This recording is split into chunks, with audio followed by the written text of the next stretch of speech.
দেখুন, আপনি এবং আমি কখনোই প্রলুব্ধ হওয়া থেকে বাঁচতে পারবো না। হারাম সবসময় আমাদের সামনে আসবে, আর এটা সবসময় আমাদেরকে আহ্বান করবে। আর শাইতানু ইয়াইদুকুমুল ফাকর, শয়তান তোমাদেরকে দেউলিয়াতের প্রতিশ্রুতি দিবে। অন্য কথায়, যখন আপনি হালাল পথে চলবেন, শয়তান আপনাকে প্রতিশ্রুতি দিবে তুমি সুযোগ হারিয়ে ফেলছো, তুমি বঞ্চিত হচ্ছ, সবাই কত মজা করছে, তুমি অনেক মজা করতে পারতে, তুমি আরো অর্থ উপার্জন করতে পারতে, তুমি আরো ইন্দ্রিয় সুখ উপভোগ করতে পারতে। সেই সব সময় আপনার কাছে বিজ্ঞাপন দিতে থাকবে বিকল্প পণ্যের, বিকল্প পন্থার।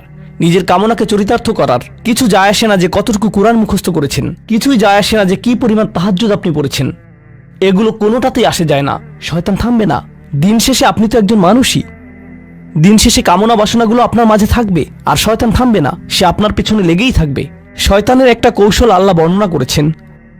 তার মনস্তাত্ত্বিক কৌশলটি হল যায়্যানা লাহুমুশ শাইতানু আমালাহুম। শয়তান তাদের কাজগুলোকে তাদের কাছে আকর্ষণীয় করে দেয়। শয়তান আপনার কাছে আসবে, আপনাকে প্রলুব্ধ করবে। তখন আপনি বলবেন, হ্যাঁ এটা খারাপ, কিন্তু আমি তো অনেক ভালো কাজও করি। হ্যাঁ আমি এলোমেলো কাজ করছি, কিন্তু আমি তো নামাজও পড়ছি। আর আমি তো কাফেরও না, তো সমস্যার কিছু নেই। আর এইবার করেই আমি থেমে যাব। এমন না যে আমি এটা করতেই থাকবো, শুধু একবারই করব। এভাবে নিজেকে সব ধরনের যুক্তি দিতে থাকেন, নিজে নিজে এটাকে বৈধতা দিতে থাকেন। আপনার চিন্তায় এটা এখন আর অতটা খারাপ না।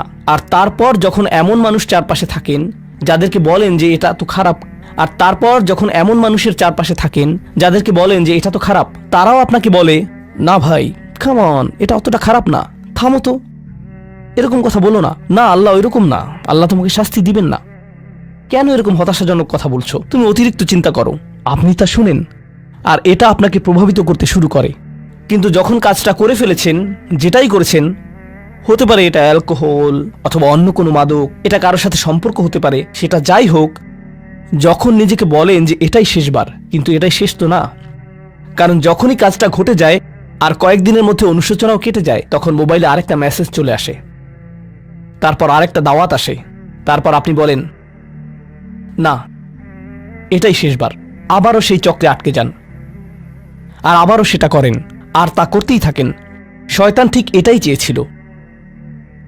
মানুষ এই চক্র বন্ধ করতে পারে, আল্লাহর প্রতি নিবিষ্ট হয়ে বলতে পারে, ইয়া আল্লাহ, আমার বন্ধুরা কি বলেছে তাতে কিছু যায় আসে না, শয়তান কি ওয়াসওয়াসা দিচ্ছে তাতে কিছু যায় আসে না, কতবার এই বিভৎস চক্রে আটকা পড়েছি তাতে কিছু যায় আসে না।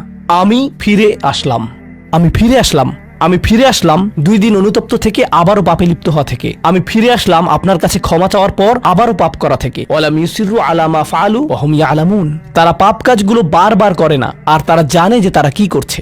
আমি সেই লোকদের অন্তর্ভুক্ত হব না? ওয়ালাইসাতিত তাওবাতু লিল্লাযিনা ইয়ামালুনা সাইয়্যাত। তওবা, অনুশোচনা তাদের জন্য কাজ করে না যারা পাপ করতেই থাকে। এমনকি তওবা করার পরেও এটা সেই মানুষদের জন্য না যারা এই চক্রে আটকে যায়। এটা তাদের জন্য যারা বলে, ইয়া আল্লাহ, আমি জাহান্নামে যেতে চাই না, আমি জাহান্নামের যোগ্য অনেক কাজ করেছি, কিন্তু এখন আমি থেমে যাচ্ছি। আর এটাই চূড়ান্ত। তারা হলেন আল্লাহর কাছে বিশেষ মানুষ।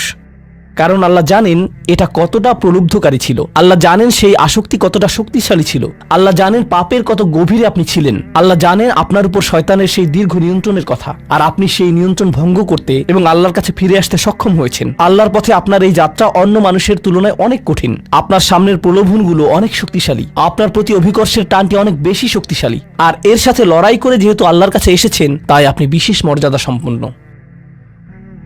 এটা মনে করবেন না যে আমি তাহাজ্জুদ পড়ি না তাই আমি অতটা ভালো না, অথবা আমি আরবি জানি না, বা আমি এখনো সম্পূর্ণ কোরআন পাঠ করিনি, আর আমি তাজবিদের নিয়মগুলো জানি না। না না না না না, আপনার বিশেষত্ব এজন্য না যে আপনি 17 বার হজ করেছেন। আপনার জ্ঞান এবং ইবাদতের জন্য আপনি আল্লাহর কাছে বিশেষ না, আপনি আল্লাহর কাছে বিশেষ মর্যাদা সম্পন্ন, কারণ আপনি পাপ থেকে বেরিয়ে এসেছেন, আর আপনি শুধু তার ভয়েই ভীত।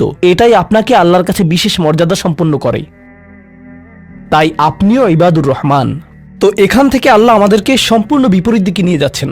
এই প্রত্যেক শ্রেণী সম্পর্কে চিন্তা করুন, কিভাবে এগুলো আপনার সাথে প্রাসঙ্গিক, কিভাবে আপনি আল্লাহর কাছে বিশেষ মর্যাদা সম্পন্ন হতে চান, কিভাবে আপনি আল্লাহর নৈকট্য পেতে চান, কিভাবে আমি আল্লাহর নৈকট্য পেতে চাই।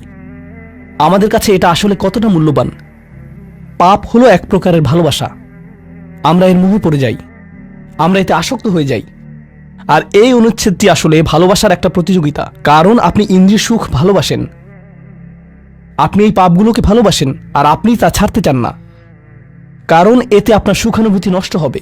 আর অন্যদিকে আল্লাহ বলছেন, আমি আমার নিজের দ্বারা সেই সুখকে প্রতিস্থাপন করে দিব, আমি এটাকে আমার নৈকট্য দ্বারা প্রতিস্থাপন করে দিব, আল্লাহ এই সুযোগ দিয়েছেন। আপনার নিজেকে এই সমীকরণের আলোকে সিদ্ধান্ত নিতে হবে। আপনি এই পরিস্থিতিতে পড়বেন, অন্য কেউ জানবে না, কেউ জানবে না যে আপনার মাথায় কি সংগ্রাম চলছে, কেউ জানবে না, শুধু আল্লাহ জানবেন।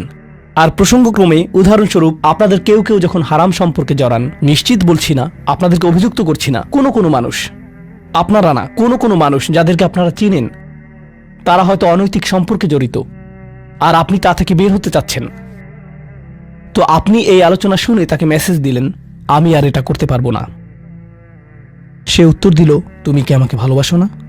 তুমি এখন আমাকে ঘৃণা করো? তুমি কি মনে করো যে আমি তোমার জাহান্নামে যাবার কারণ? আমি কি এতটাই খারাপ?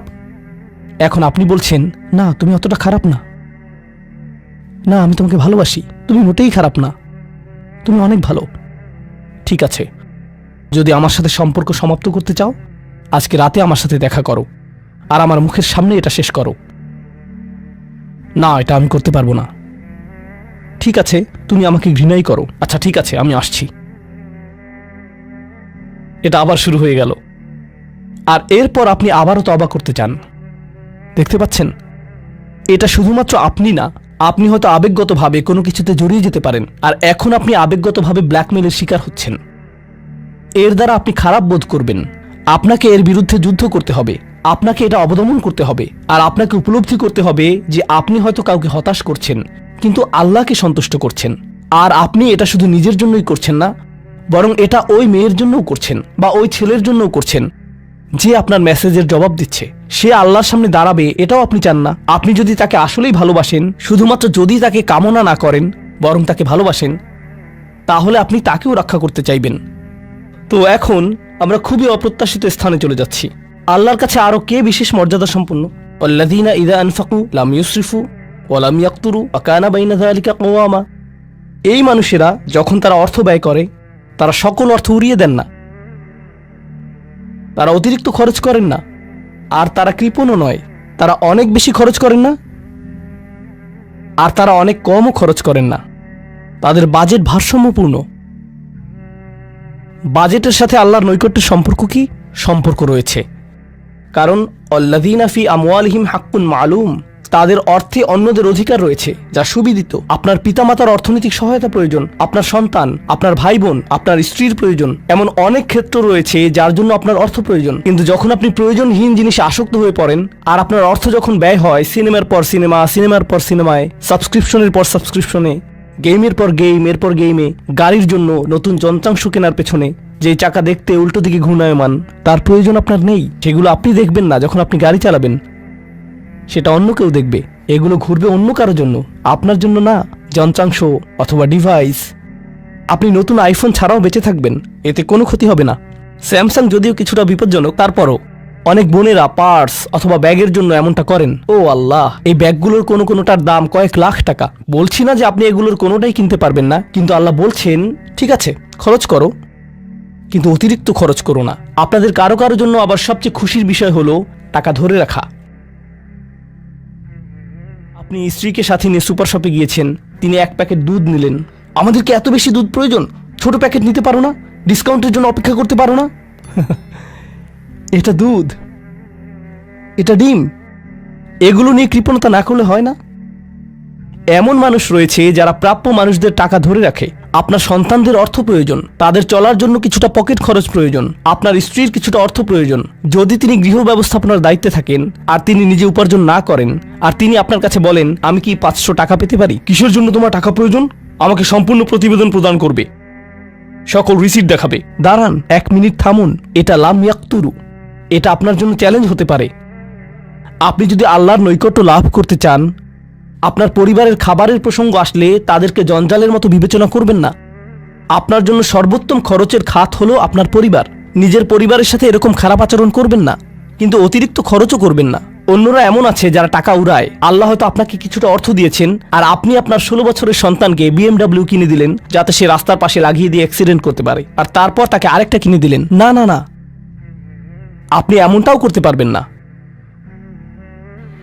লাম ইউসরিফু ওয়া লাম ইয়াকতুরু ওয়া কানা বাইনা যালিকা কওয়ামা। তারা একটি ন্যায্য ভারসাম্যপূর্ণ পন্থা অবলম্বন করে এই দুই অবস্থার মাঝে অবস্থানের জন্য। পরবর্তী গুণটি আমার প্রিয়, মনোযোগ দিয়ে শুনুন। এরা সবাই একটি শ্রেণী, والذين لا يدعون مع الله إلها آخر ولا يقتلون النفس التي حرم الله إلا بالحق ولا يزنون ومن يفعل ذلك يلقى أثاما।